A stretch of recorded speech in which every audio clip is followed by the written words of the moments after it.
Les représentants des organismes publics et privés sont réunis pour inaugurer le comité départemental des services aux familles de La Réunion. Une instance qui conseille, organise et répond aux besoins des familles en leur proposant les services les plus adaptés. Nous avons aussi un devoir, une responsabilité envers les familles réunionnaises.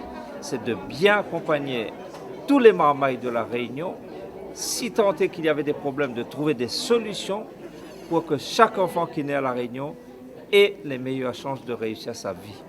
Et donc notre participation au sein de ce comité départemental est essentielle. Nous sommes là dans un rôle, au cœur même, je dirais, de nos priorités. Un comité qui regroupe entre autres les principaux acteurs sociaux comme l'État, le département, la CAF, l'ARS. La mise en commun des compétences et des ressources répondra plus efficacement aux besoins des familles au travers de la prévention et de la protection de l'enfance.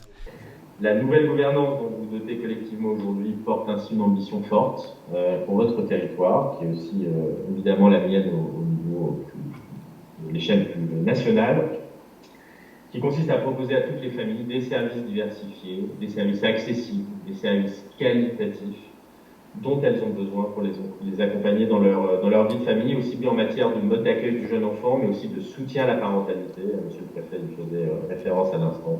De développement de nouvelles infrastructures pour la jeunesse. Des services innovants ont été présentés comme le bébé bus, des micro-crèches mobiles qui se rendront au plus près des familles isolées afin de leur proposer un mode d'accueil temporaire. Le comité départemental des services aux familles de La Réunion a fait de la prévention des violences faites aux enfants et aux jeunes une de ses causes prioritaires. Well, I feel just like a child. Yeah, I feel just like a child. Well, I feel just like a child. Well, I feel just like a child. From my womb to my tomb, I guess I'll always be a child.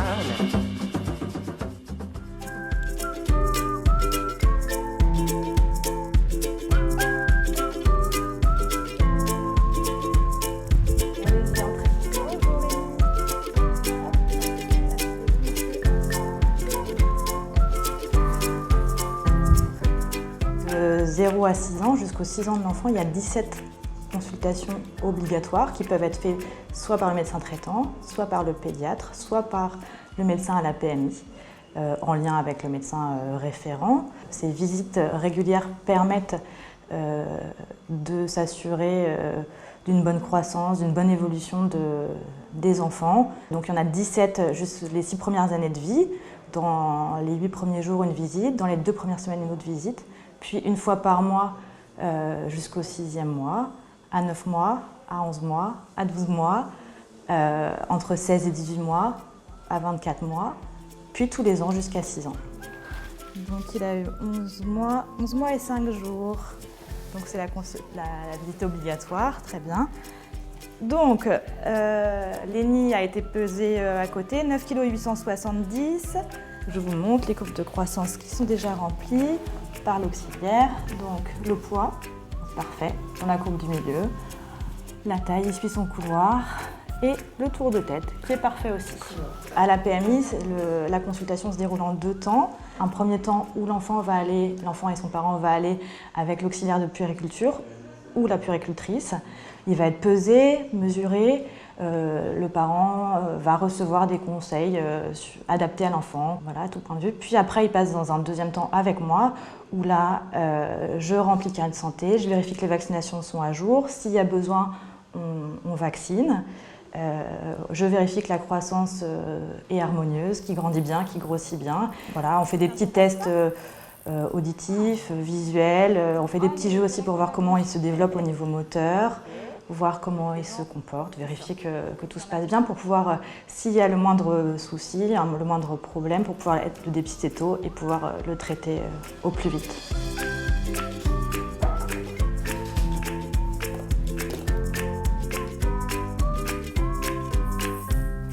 Restez bien de mon côté. Donc c'est ça, j'ai mis.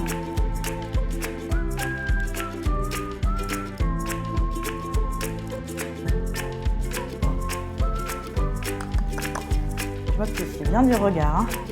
Très bien. famille, je les vois, c'est les petites dents. Tu veux voir les dents? Tu regardes les dents? Ouh, c'est les petites dents. Ah oui, il y a tout qui pousse en même temps. Pendant ces consultations, on va dépister les éventuels troubles sensoriels, la vue, l'audition, vérifier que son développement psychomoteur se fait bien, que la relation avec les parents se passe bien, revoir ensemble les besoins de l'enfant, donner des conseils adaptés à l'âge, que ce soit sur le sommeil, l'alimentation, la vaccination, voilà.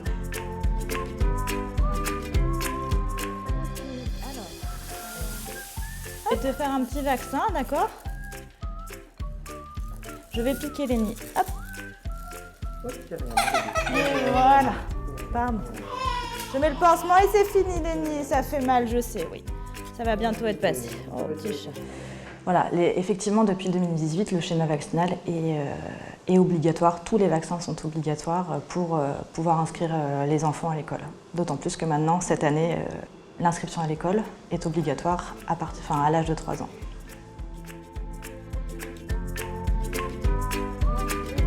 Après, vous faites On va avoir un temps d'écoute personnalisé pour aider le parent.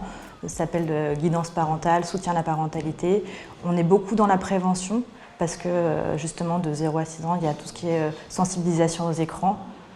Prévention des risques domestiques, parce que c'est quand même quelque chose qui est important pour nous, de prévenir, d'informer, parce que dès que les enfants se déplacent, commencent à bouger, il y a des risques d'électrocution, des risques de noyade, des risques de brûlure, etc. Et ça, on travaille beaucoup là-dessus. Pareil, la sensibilisation aux écrans, on sait que ça provoque, quand l'enfant regarde beaucoup la télé, beaucoup les écrans, ça provoque beaucoup de retard après dans les apprentissages.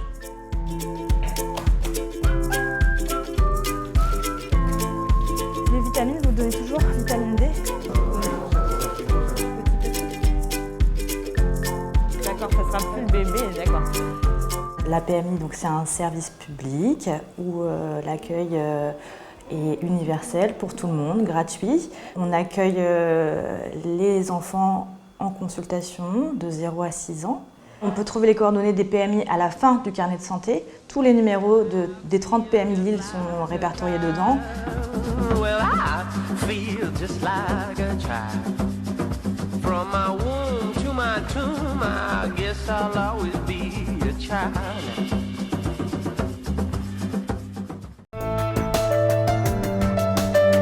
Clément Beaune, secrétaire d'État chargé des affaires européennes, s'est rendu à l'Université de La Réunion afin d'assister à la rentrée des étudiants internationaux sur le campus.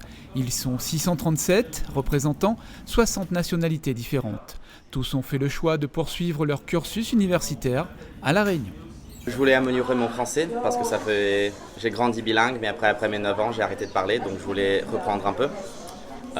Et après aussi, je serais en train de mentir si le paysage, les plages, le climat m'attiraient pas un peu aussi. Et surtout, j'ai fait des études d'environnement et de conservation de la biodiversité. Et La Réunion fait partie d'un hotspot de biodiversité des îles des Mascareignes. Et donc cela m'intéresse vachement aussi. Et c'est toute cette combinaison de choses et de motivation. J'ai fait des études de droit et donc je voulais en gros avoir une impression du droit français. Et après La Réunion, parce qu'il y a des choses qui changent par rapport à la France métropolitaine, c'est aussi pour la culture, pour la nature et pour connaître les territoires d'outre-mer de la France. Une centaine d'entre eux est issue du programme Erasmus, un programme d'échange qui favorise la mobilité étudiante dans l'enseignement supérieur en Europe. Beaucoup d'étudiants Erasmus. Il y a un engagement ici à l'Université de Saint-Denis de s'ouvrir à la mobilité européenne, internationale. Et c'est pas seulement, je crois, anecdotique, c'est un symbole de l'ouverture de la Réunion, c'est un symbole aussi de ce que l'Europe est capable de faire de concret, d'utile pour cette génération de jeunes en particulier. Ceux qui font Erasmus s'en souviendront toute leur vie. Ces étudiants, en fait, peuvent être aussi des ambassadeurs de la Réunion. Ça permet l'attractivité du territoire et je pense aussi que ça permet de nourrir de véritables échanges, de pouvoir montrer aussi aux Réunionnais l'exemple de pouvoir voyager et ça ouvre, je crois que le voyage ça ouvre l'esprit et ça donne l'occasion d'élargir ses champs. Voilà. Le secrétaire d'État a participé à la pose de la première pierre du futur pôle de traitement et de valorisation des déchets des territoires sud et ouest. Situé à Pierrefonds, Reneva sera opérationnel fin 2023 pour un budget total de 235 millions d'euros. Il y a eu un soutien de l'Europe de plus de 20 millions d'euros et un soutien significatif aussi de l'État et de l'ADEME. Voilà, et donc je crois que si on met bout à bout les prêts, les subventions qui ont été données par l'État, par l'Europe, en complément bien sûr de ce qu'ont fait les collectivités locales, on a un financement très significatif. Moi je voulais signaler que cette part de l'Europe, elle n'est pas anecdotique, parfois on ne la met pas en avant et c'est ça qui permet souvent de boucler un projet qui initie les collectivités locales et que soutient l'État. Reneva permettra de recycler plus de 33 000 tonnes de déchets supplémentaires et surtout de valoriser sous forme d'énergie électrique les déchets non recyclables.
Nathalie Elimas, la secrétaire d'État chargée de l'éducation prioritaire, s'est rendue au collège Bourbon à Saint-Denis, un établissement classé en REP+, réseau d'éducation prioritaire plus.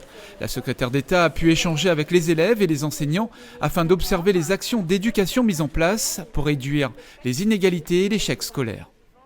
On va aller regarder tout au long de cette journée et puis demain les dispositifs d'éducation prioritaire dans nos collèges, dans nos écoles, à la rencontre aussi des parents pour voir comment tout cela fonctionne et éventuellement ce qu'il faudrait encore améliorer parce qu'on a beaucoup d'ambition vraiment pour la Réunion, pour les Réunionnais et pour nos élèves.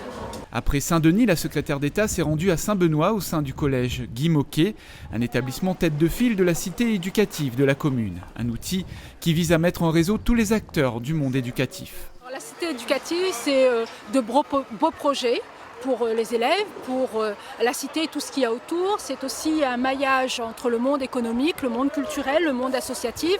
Et c'est une expérience que le département souhaite reproduire dans une optique de société inclusive avec les élèves qui, au travers de son quartier, puissent aussi mener des actions parallèles. À l'échelle d'un territoire, en tout cas, ça fait vraiment tout son sens, puisqu'on installe un écosystème où on met en place autour de la table tous les acteurs pour travailler tous ensemble dans l'intérêt des jeunes, des élèves, des jeunes et des jeunes adultes sur le territoire. Nathalie Elimas s'est également déplacée dans le sud du département au collège Plateau Goyave. J'organise très prochainement un séminaire REP+, et j'aurai vraiment à cœur, par exemple, de valoriser l'équipe réunionnaise qui met beaucoup de beaux dispositifs en place. La secrétaire d'État s'est ensuite rendue au collège Titan au Port, au cœur de la cité éducative de la ville. J'ai vu aujourd'hui à travers vos différentes représentations vraiment le cœur de la cité éducative. Je le disais, nous avons labellisé 126 cités éducatives sur l'ensemble du territoire. Certaines fonctionnent plus ou moins bien, mais en tout cas celle-ci formidablement, et je vous en remercie. La Réunion compte 24 collèges et 139 écoles en réseau d'éducation prioritaire et 21 collèges et 148 écoles en réseau d'éducation prioritaire plus.